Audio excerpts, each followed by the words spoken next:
یہ قرآن ایک بابرکت کتاب ہے جسے ہم نے آپ صلی اللہ علیہ وسلم پر نازل کیا تاکہ لوگ اس پہ غور اور فکر کریں اور تاکہ اہل فہم اس سے نصیحت حاصل کریں۔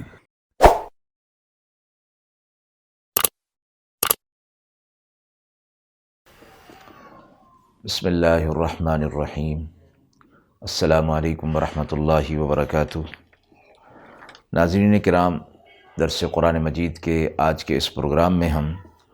سورۃ الاعراف کی آیت نمبر 172 تا 174 کا ترجمہ اور تفسیر پیش کر رہے ہیں، اور آخر میں پوچھے گئے سوال کا جواب ہوگا۔ اعوذ باللہ من الشیطان الرجیم، بسم اللہ الرحمن الرحیم۔ وَإِذْ أَخَذَ رَبُّكَ مِن بَنِي آدَمَ مِن ظُهُورِهِمْ ذُرِّيَّتَهُمْ وَأَشْهَدَهُمْ عَلَىٰ أَنفُسِهِمْ أَلَسْتُ بِرَبِّكُمْ قَالُوا بَلَىٰ شَهِدْنَا أَن تَقُولُوا يَوْمَ الْقِيَامَةِ إِنَّا كُنَّا عَنْ هَٰذَا غَافِلِينَ أَوْ تَقُولُوا إِنَّمَا أَشْرَكَ آبَاؤُنَا مِن قَبْلُ وَكُنَّا ذُرِّيَّةً مِّن بَعْدِهِمْ أَفَتُهْلِكُنَا بِمَا فَعَلَ الْمُبْطِلُونَ وَكَذَلِكَ نُفَصِّلُ الْآيَاتِ وَلَعَلَّهُمْ يَرْجِعُونَ۔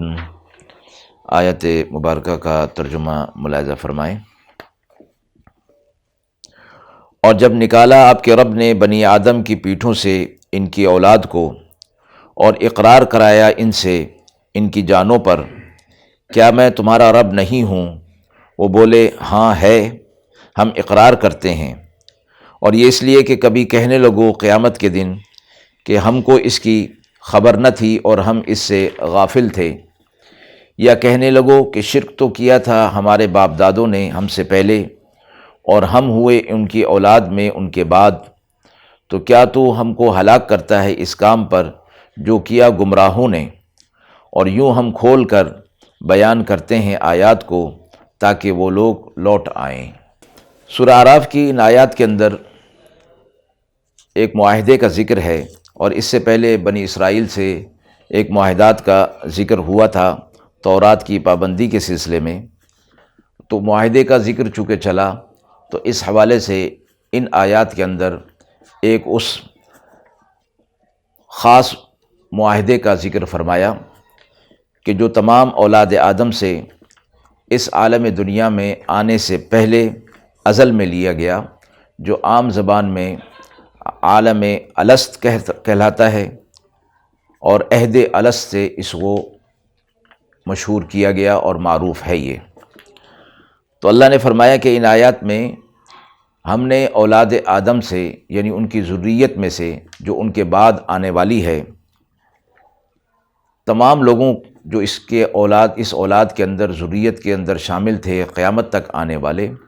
ان کو ایک جگہ پر جمع کر کے، پیدا کر کے ایک جگہ پر جمع کیا گیا، اور ان سے اللہ رب العزت نے یہ عہد لیا۔ تو فرمایا گیا کہ اس عہد کے حوالے سے احادیث مبارکہ میں حضرت عمر فاروق رضی اللہ تعالی عنہ سے کسی نے پوچھا، تو انہوں نے فرمایا کہ رسول اللہ صلی اللہ علیہ وسلم سے میں نے اس آیت کا مطلب معلوم کیا تھا، تو آپ صلی اللہ علیہ وسلم نے یہ جواب ارشاد فرمایا تھا۔ اللہ تعالیٰ نے پہلے آدم علیہ السلام کو پیدا فرمایا، پھر اپنا دست قدرت ان کی پیٹھ پر پھیرا، تو ان کی پشت سے جو نیک انسان پیدا ہونے تھے وہ پیدا ہو گئے۔ تو فرمایا کہ ان کو میں نے جنت کے لیے پیدا کیا ہے، اور یہ جنت ہی کے سے کام کریں گے۔ پھر دوسری مرتبہ ان کی پشت پر دست قدرت پھیرا، تو جتنے گناہگار اور بد کردار انسان ان کی نسل سے پیدا ہونے تھے وہ پیدا ہو گئے، اور فرمایا کہ میں نے ان کو دوزخ کے لیے پیدا کیا، اور یہ دوزخ میں جانے والے ہی کام کریں گے۔ حضرات صحابہ کرام میں سے ایک شخص نے عرض کیا، یا رسول اللہ صلی اللہ علیہ وسلم، جب پہلے ہی جنتی اور دوزخی متعین کر دیے گئے تو پھر عمل کس مقصد کے لیے کرایا جاتا ہے؟ آپ صلی اللہ علیہ وسلم نے فرمایا، جب اللہ تعالیٰ کسی کو جنت کے لیے پیدا فرماتے ہیں تو وہ اہل جنت ہی کے سے کام کرنے لگتا ہے، یہاں تک کہ اس کا خاتمہ بھی کسی ایسے کام پر ہوتا ہے جو اہل جنت کا کام ہوتا ہے۔ اور جب اللہ تعالیٰ کسی کو دوزخ کے لیے بناتے ہیں تو وہ دوزخ ہی کے کام میں لگ جاتا ہے، یہاں تک کہ اس کا خاتمہ بھی ایسے کام اور ایسے عمل پر ہوتا ہے کہ جو اہل جہنم کا کام ہے۔ مفسرین نے فرمایا کہ مطلب یہ ہے کہ جب انسان کو یہ معلوم نہیں کہ وہ خود کس طبقہ میں شامل ہے تو اپنی توانائی اور شعور اور ادراک اور قدرت اختیار کو ایسے کاموں میں خرچ کرنا چاہیے جو اہل جنت کے کام ہوں، اور یہی امید رکھنا چاہیے کہ وہ انہی میں سے ہوگا۔ ساتھ یہ فرمایا گیا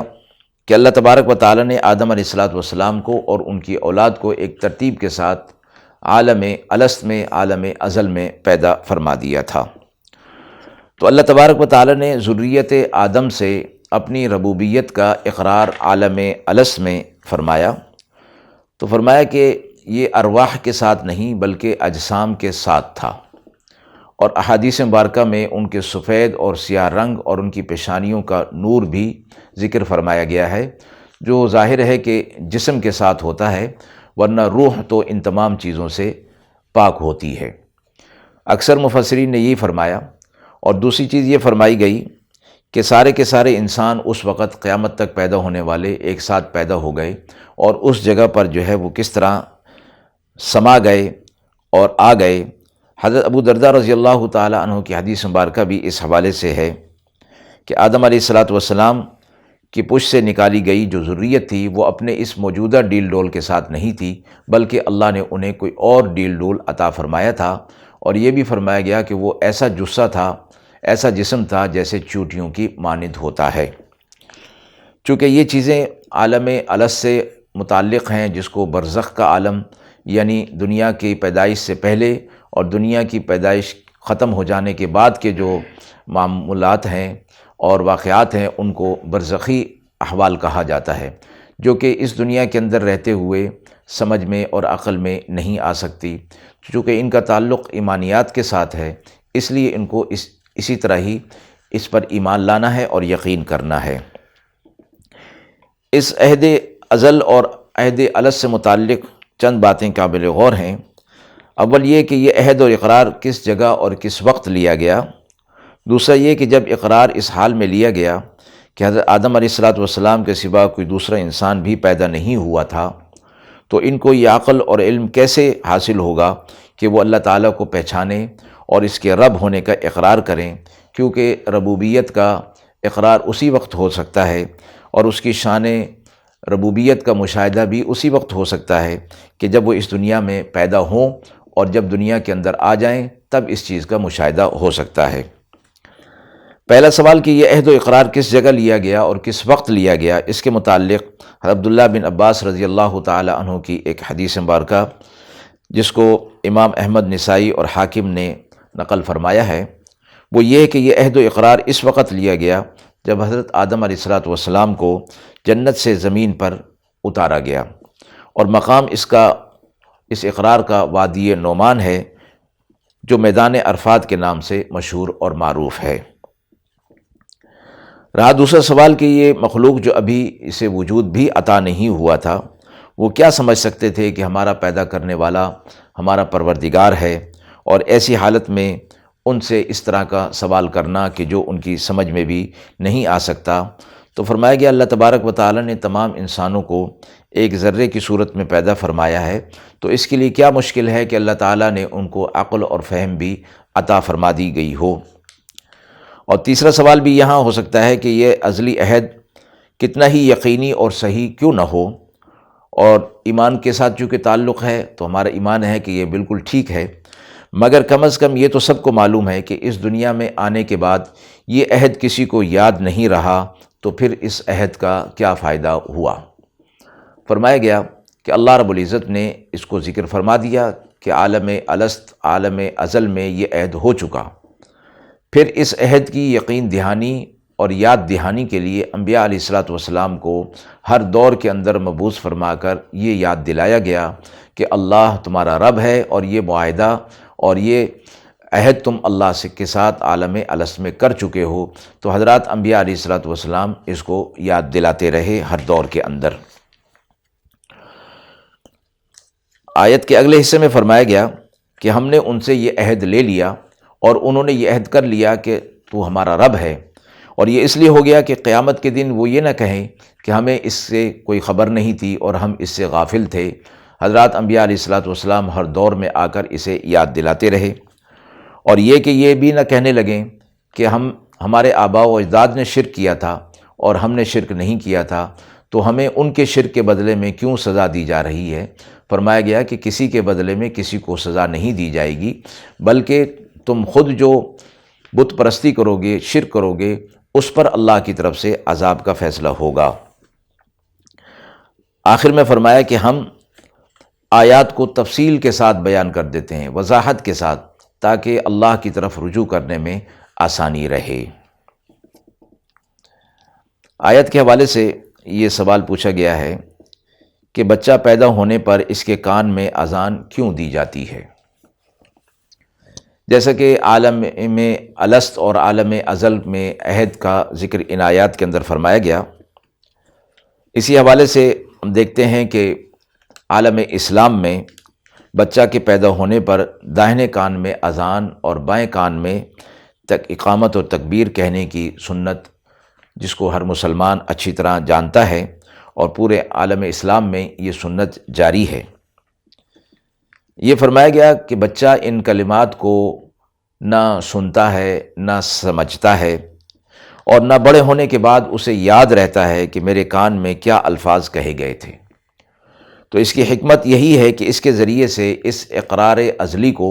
جو عالم الست میں ہوا تھا اس کو قوت پہنچائی جائے، اور کانوں کی راہ سے دل میں ایمان کی تخم ریزی کی جائے، یعنی بیج بو دیا جائے، اور اسی کا یہ اثر مشاہدہ کیا جاتا ہے کہ بڑا ہونے کے بعد اگرچہ یہ اسلام اور اسلامی احکامات سے یہ شخص کتنا ہی دور کیوں نہ ہو جائے، مگر اپنے آپ کو کہتا مسلمان ہے، اور اگر کوئی اسے مسلمانوں کی فہرست سے الگ کرنے کی کوشش کرے تو وہ اسے انتہائی برا سمجھتا ہے۔ اسی طرح جو لوگ قرآن کی زبان نہیں جانتے، اس کو بھی تلاوت قرآن حکیم کا شاید اسی حکمت پر یہ حکم مبنی ہے کہ اس سے کم از کم یہ مخفی فائدہ ضرور ہوتا ہے کہ انسان کے قلب میں اس کا نور جو ہے وہ تازہ ہو جاتا ہے۔ دوسری چیز یہ فرمائی گئی کہ اس اذان اور اقامت اور تکبیر کے کہنے کی کہ اگرچہ اس بچے کو معلوم نہیں ہوتا، اس کی مثال اسی طرح ہے کہ جس طرح کہ ایک بیج کو زمین کے اندر ڈالا جاتا ہے، لیکن اس کے بعد وہ درخت جب بڑا ہو جاتا ہے تو اس بیج کا کوئی وجود اس درخت کے اندر موجود نہیں ہوتا، لیکن اس سے یہ نہیں سمجھا جاتا اور نہیں تسلیم کیا جاتا کہ اس درخت کے پیدا ہونے سے پہلے یا اس کی بنیاد جو ہے وہ بیج تھا۔ ہر شخص یہ سمجھتا ہے کہ بغیر بیج کے یہ درخت پیدا نہیں ہو سکتا تھا۔ اسی طرح ایک انسان جس کے کانوں کے اندر اس کی پیدائش کے ساتھ ہی اس اقرار ازلی کو ڈال دیا جاتا ہے، تو اس کا مطلب یہ ہے کہ وہ ایمان کا اور نور کا ایک بیج اس کے اندر ڈال دیا جاتا ہے، جو آگے چل کر ایک قد آور درخت بن جاتا ہے۔ پھر اس کی حفاظت خود کرنی ہے۔ اب اس کی حفاظت اگر اس نے کر لی تو وہ بہت ہی کامیاب انسان ہوگا، اگر اس نے اس کی حفاظت نہ کی اور اس کی آبیاری نہ کی تو پھر وہ کامیاب نہیں ہوگا۔ وآخر دعوانا ان الحمد للہ رب العالمین۔